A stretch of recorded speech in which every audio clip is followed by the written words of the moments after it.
Ở đây có rất nhiều gừng, mình sẽ thu hoạch một ít và mang ra chợ bán.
Mấy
thống gừng ở đây to quá. Mình thu hoạch mang ra chợ bán cho mọi người thích lắm đây.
Bà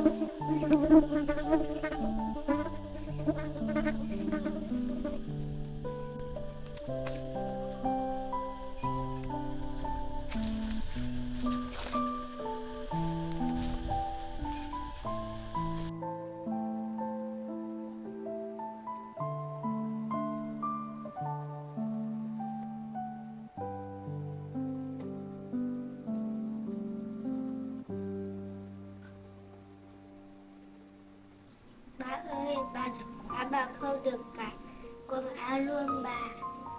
Cái việc này bà làm từ bé rồi. Dạ, Không quá rồi đấy. Bé bà đã không làm. Như bà thời xưa, thời các cụ với thời bà ngày xưa toàn phải khâu vá, tự cắt lấy quần áo, tự khâu vá. Làm gì tiện như bây giờ ra chợ là có đâu. dạ. Bà ơi, để con giúp bà khâu. Cháu không biết làm đâu, việc này bà mới biết làm. Cháu làm gì làm được việc này.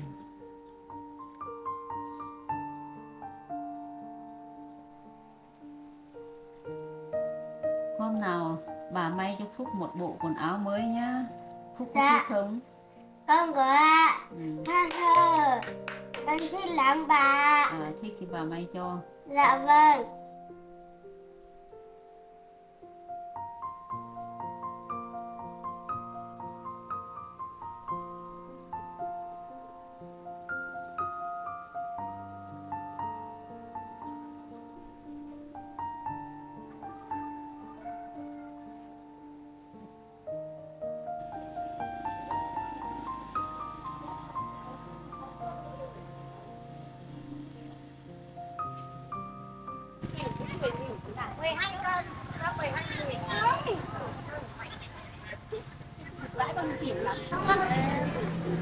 Dầu này không nghèo đâu. Và chỉ cái này đấy mà.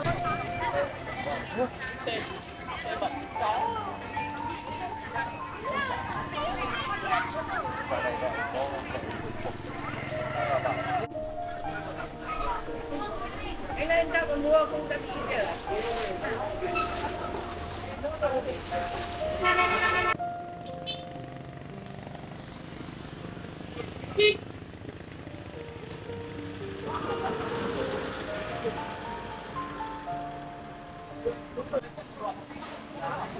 Ba 4 cân. Chỉnh thôi, đấy là ăn đến mấy rồi, nhiều ấy. Nhìn đất quá.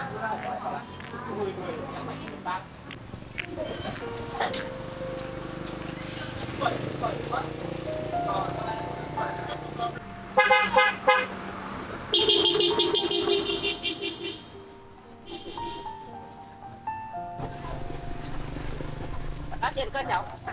Nhìn cân đã cho cô. Đi về bà bế nào là mình. Con nhìn cái này.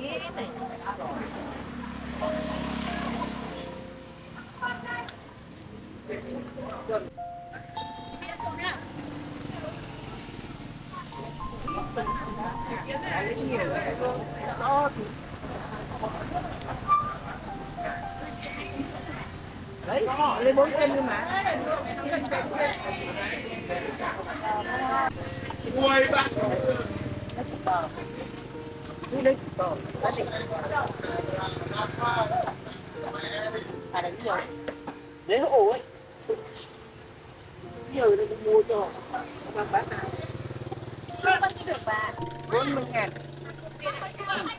Để phiếu bà thêm một. Để cửa phiếu bà cầm. Học phiếu bà này. Đây à. Làm mấy cái to này. Cái túi nữa.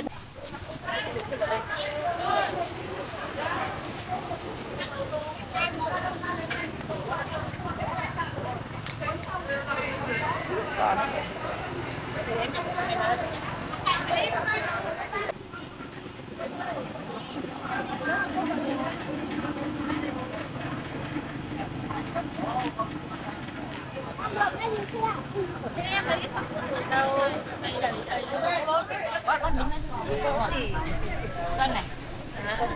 Ăn kem với ông cháu à hả?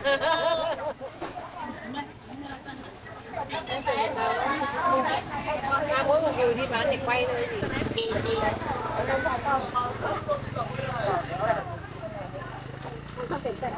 có bao nhiêu tiền?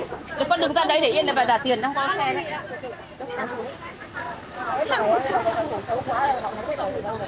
Bao nhiêu tiền hả?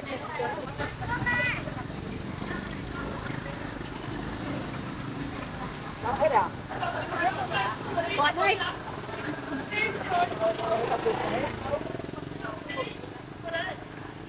Thuốc đấy đây ngon đến thế này này.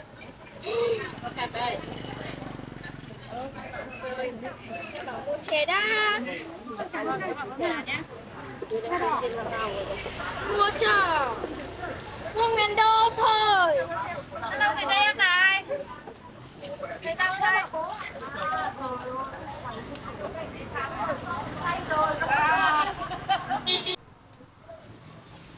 Không phải làm nhá.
Bà ơi, cháu về rồi đấy ạ. À, con Thiên Vi về rồi. Cháu đi chợ về rồi à? Dạ vâng, cháu đi chợ về rồi bà. Ngồi xuống đi, không ngồi đây với bà. Bà không quần áo à bà? Nó không quần áo. Mắt bà Tinh ra đây bây giờ vẫn còn nhìn thấy. Mà phải đeo kính. Vâng. Thiên Vi hôm nay đi thu hoạch cái gì? Bán được hết chưa? Dạ, sáng nay cháu đi thu hoạch gừng bà. À, Cháu bán được hết rồi ạ. Mang ra ngoài chợ các bà thích lắm bà. ừ. Các bà bảo là mang về làm gia vị. Còn có bà thì bảo là mang về để xay ra rồi ngâm chân bà. Ngâm chân tốt mà. Vâng, chắc là ngâm chân cho đỡ bị cảm ấy bà nhỉ? Ừ. Cho dễ ngủ. Vâng, các bà thích lắm bà. Dạo này thì mưa nắng thất thường. Cháu đi thu hoạch thì là cứ để Phúc ở đây với bà trông cho không ngại đâu. Dạ vâng ạ. Thế hôm sau nếu mà cháu đi thu hoạch thì cháu lại mang Phúc đến chơi với bà nhé bà nhé. Ừ. Có Phúc ở với thì cũng vui hơn bà nhỉ? Ừ. Mà cháu đỡ phải mang nó đi theo, bây giờ nắng mưa nữa, trẻ con bị mưa nắng còn ốm đấy. Dạ vâng. Dạo này á, cứ nắng một lúc là trời lại đổ mưa ngay được bà ạ. Ừ. À, cô Thiên Vi ơi, bà bảo hôm nào bà may quần áo mới cho con cô Thiên Vi ạ. Phúc có thích không? Con có ạ. Ừ. Thế hôm nào bà may quần áo mới cho Phúc xong cô sẽ đưa Phúc đến nhà bà lấy nhá. Dạ vâng ạ. Ừ.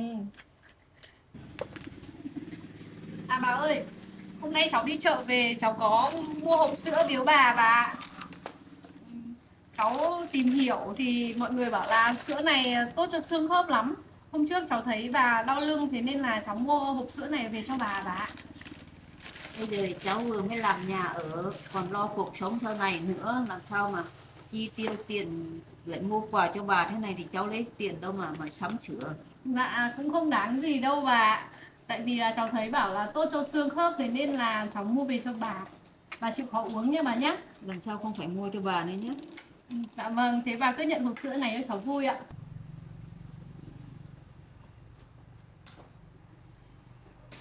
Rồi bà sẽ uống thường xuyên, nhưng mà lần sau phải mua cho bà nữa nhá.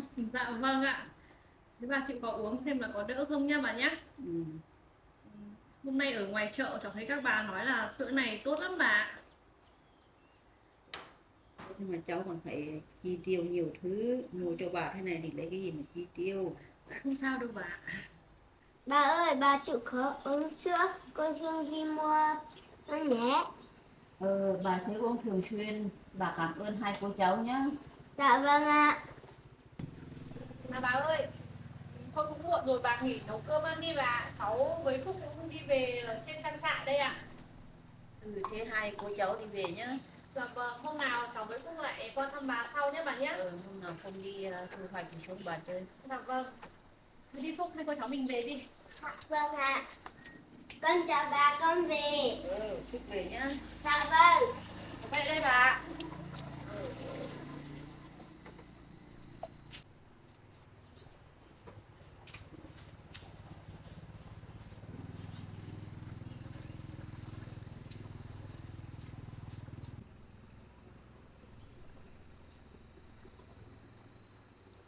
Khổ thân con bé.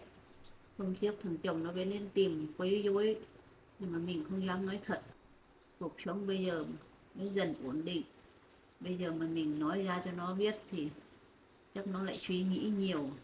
Thôi, để lúc nào kể lại cho nó biết sau thôi.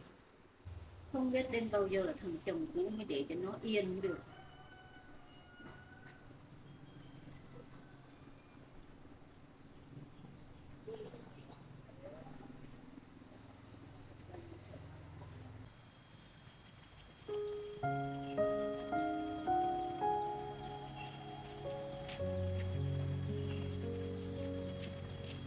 Cháu về nhà rồi đấy Phúc ạ.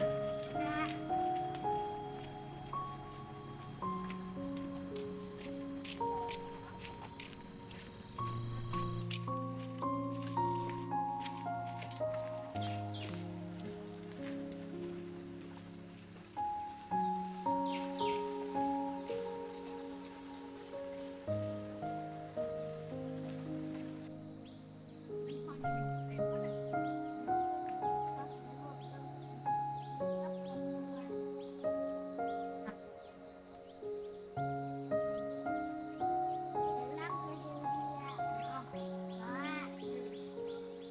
Đây uống viên này nữa không?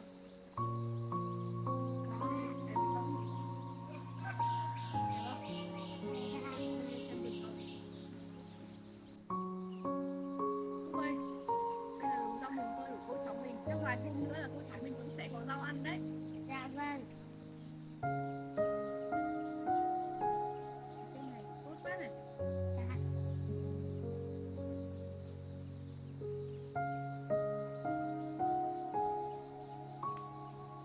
Con đi thôi. Trong mấy hôm trước một chồng, bây giờ đã lớn nhanh như thế này rồi. Vài hôm nữa là cô cháu mình sẽ nhổ uống rau cải khi ăn trước để Phúc nhỉ? Dạ.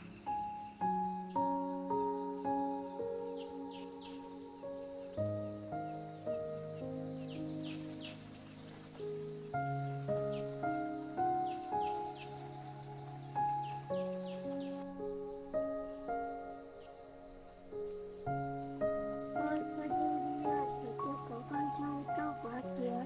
Được, nhưng con sâu kìa. Ừ. Kệ nó Phúc ạ. Dạ. Rau nhà mình không phun thuốc sâu, thế nên là có sâu nó về nó ăn đấy. Dạ vâng ạ. Cái này nữa nhỉ? Dạ. Con sâu kia to quá kìa. Dạ. Nhưng cô cháu mình lên núi trên kia xem có con nào không? Dạ vâng. Mình lên luống này xem này. Dạ.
chợ cô mua gói bánh đấy. Bây giờ cô lấy cho Phúc ăn nhé.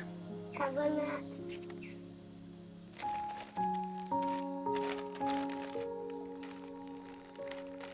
Cô bóc ra nhé. Dạ.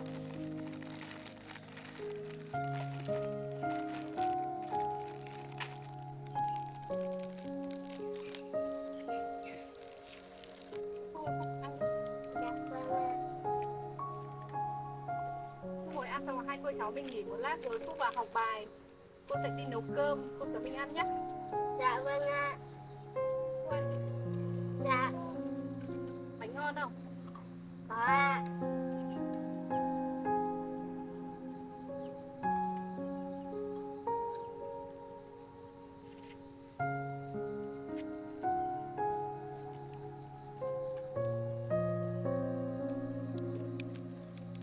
Cô xin ơi, cô muốn ăn gì thì con lấy cho cô.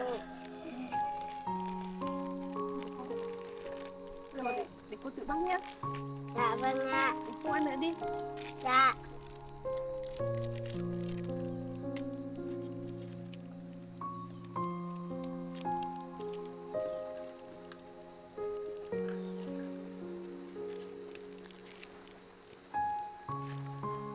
Mình ngồi đây gió mát quá Phúc nhỉ? Dạ.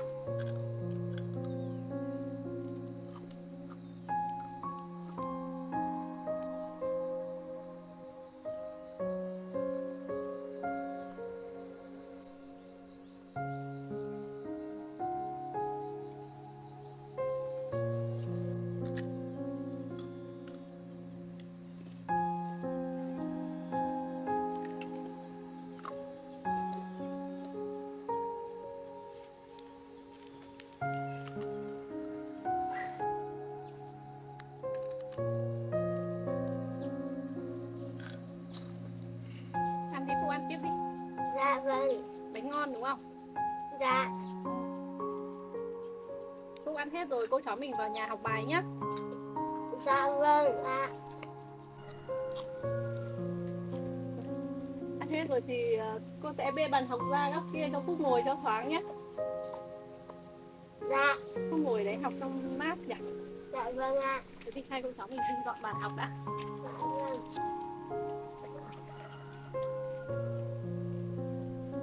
Phúc ra đây đợi cô sẽ cầm cái túi ra. Dạ. Để đây cho thoáng nhé. Dạ vâng ạ. Hôm nay Phúc lại tập viết chữ nhé. Dạ vâng. Hôm qua cô dạy Phúc viết, Phúc còn nhớ không? Có ạ. Phúc sẽ tập viết chữ này nhé.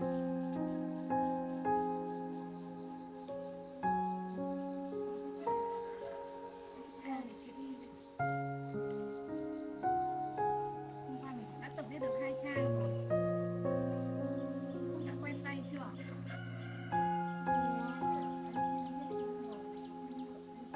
Viết cho cô xem nào. Vâng ạ.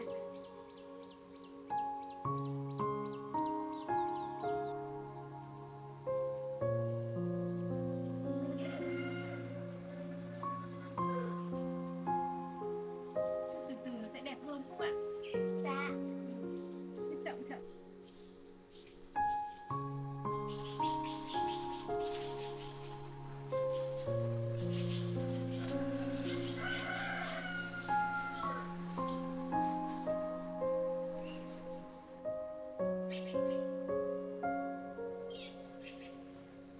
Cô chưa viết chữ như thế này được chưa? Phúc viết từ từ đắn đót cho đẹp hơn một chút nhé. Dạ. Nét chữ vẫn bị ra ngoài đây này. Dạ vâng. Mình Phúc viết từ từ thôi, dần dần sẽ quen. Dạ. Phúc cứ viết như này thì một thời gian nữa chữ sẽ đẹp hơn đấy. Dạ. Hết hè cô sẽ đưa Phúc đến trường học cùng các bạn nhé. Dạ vâng ạ. Thôi Phúc ngồi đây học tiếp nhé. Dạ. Có gì không biết thì xuống hỏi cô nhé. Rồi cô sẽ xuống bếp nấu ăn trước. Dạ vâng ạ. Lách cô xuống bếp nấu ăn. Hai đứa có được. Vâng. Phúc học tiếp đi. Dạ.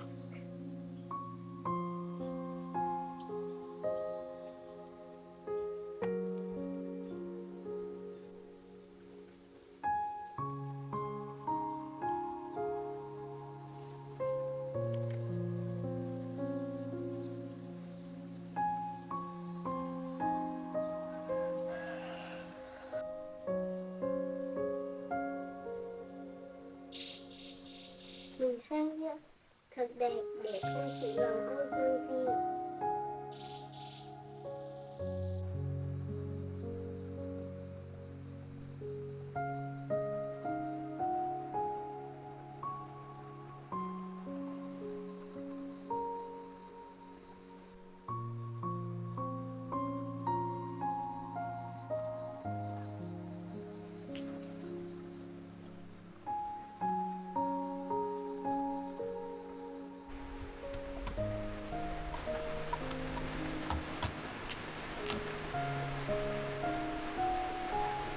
Trời gió lớn quá, chắc lại sắp mưa rồi.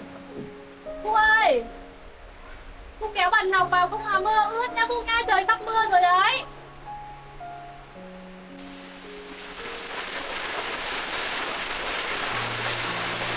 Dạo này thời tiết bất thường quá, đang nắng mà trời lại đổ mưa ngay về rồi.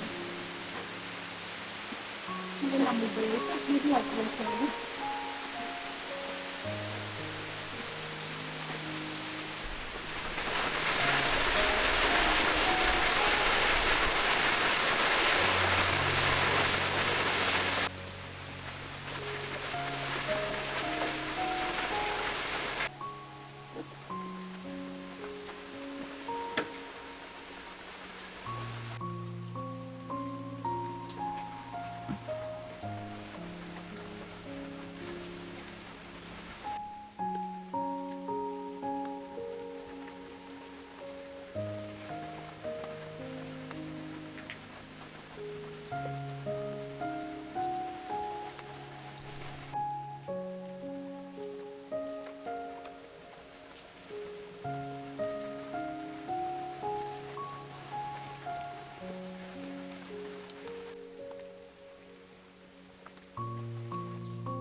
cơm.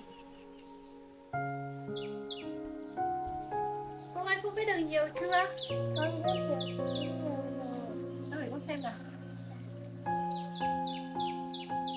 Cô Thiên Vi ơi, cô xem con biết như thế này chưa cô Thiên Vi? Phúc biết khá là đẹp rồi đấy Phúc ạ. Dạ.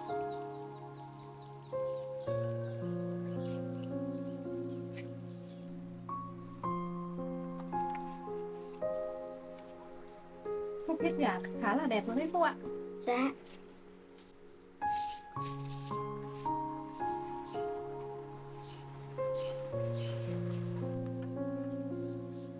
Phúc giỏi quá, biết khá là đẹp rồi đấy Phúc ạ. Dạ. Thôi giờ hai cô cháu mình cất vào nhà nhé. Dạ vâng ạ. Rồi đi sắp cơm để ăn, cô nấu gần chín hết rồi đấy. Dạ. Đây, Phúc cầm bút với cầm vở đây. Dạ vâng. Cô mang bàn vào trong nhà cất. Dạ.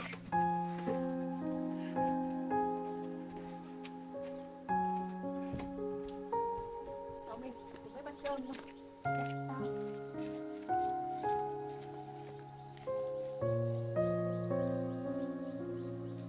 Cô lại ghế ra ngồi. Dạ. Cô xem nồi canh. Dạ vâng.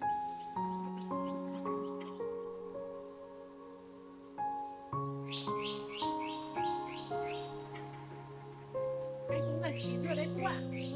Dạ. Cô chuẩn bị lấy bát để múc ra cho hai cô cháu mình ăn nhé. Dạ vâng.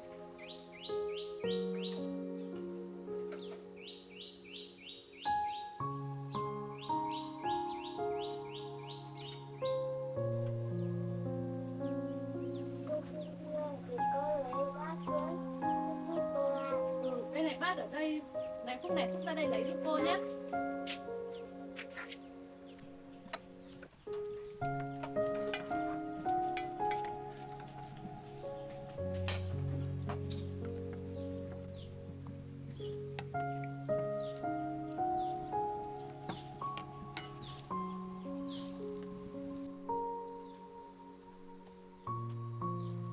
Được rồi Phúc ạ. Cô sẵn cơm hai cô cháu mình ăn nhé. Dạ vâng.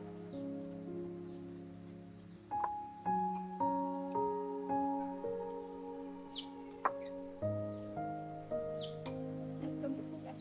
Dạ vâng.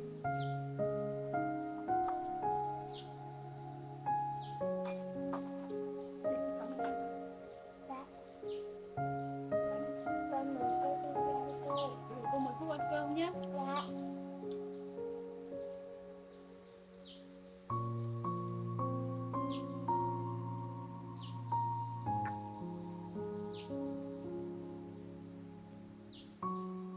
Phúc ăn thử miếng ăn cơm nồi canh này. Dạ.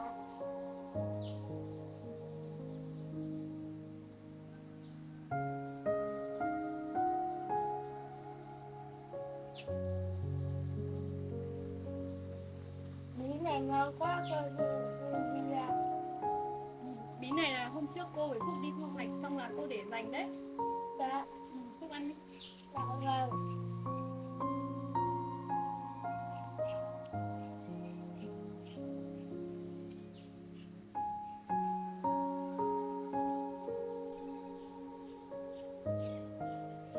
Sáng nay Phúc ở với bà có ngoan không?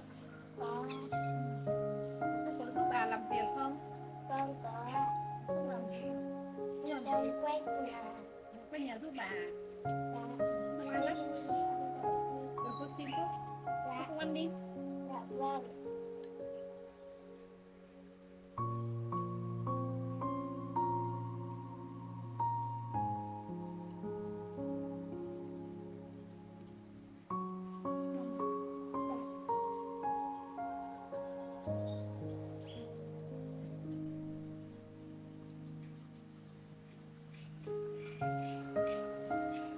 Phúc ăn nhiều vào nhé. Dạ vâng ạ.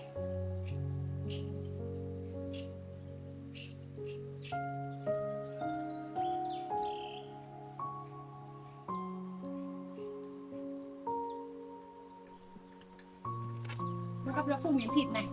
Dạ vâng ạ. Phúc ăn thịt đi. Dạ vâng. Con Thiên Vi cũng ăn thịt đi. Phúc ăn đi. Dạ.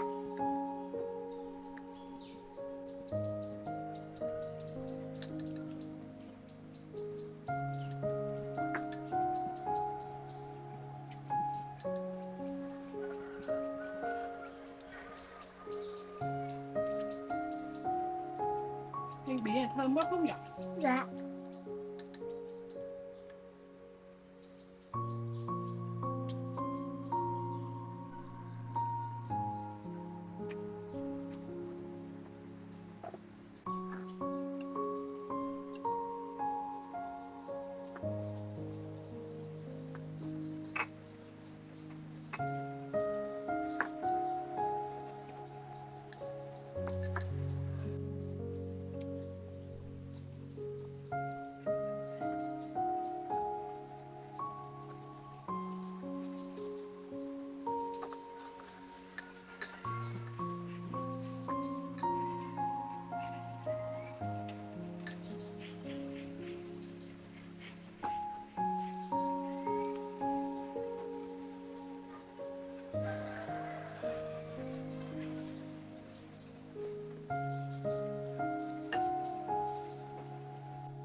Cô Trinh ơi, con xong rồi. Hôm nay con muốn đồ ăn ngon quá.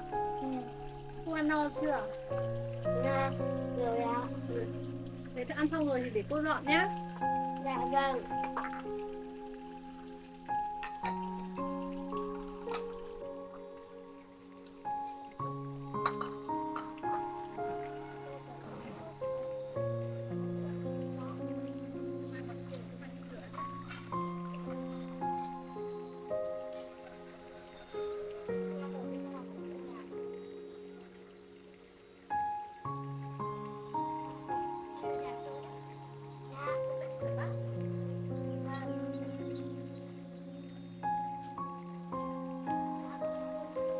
Bên nhà chơi đợi cô nhé. Dạ.